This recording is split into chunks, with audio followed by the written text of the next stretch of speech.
నమస్కారం ఘంటారావానికి స్వాగతం. ముందుగా ప్రధానాంశాలు.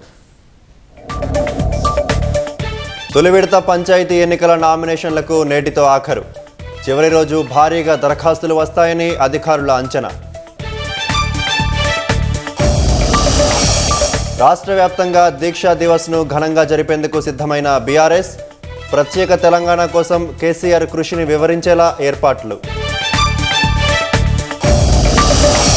కర్నూలు జిల్లాలో 2 కార్లు ఢీ, 5గురు దుర్మరణం. మృతులు కర్ణాటకకు చెందిన వారిగా గుర్తింపు.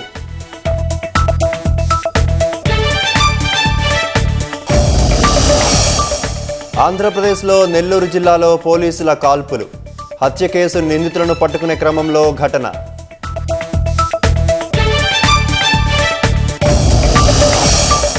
$250 భారత విమానాలకు సోలార్ రేడియేషన్ ముప్పు. A320 సర్వీసుల్లో సాఫ్ట్వేర్ మార్పు అవసరమన్న ఎయిర్ బస్.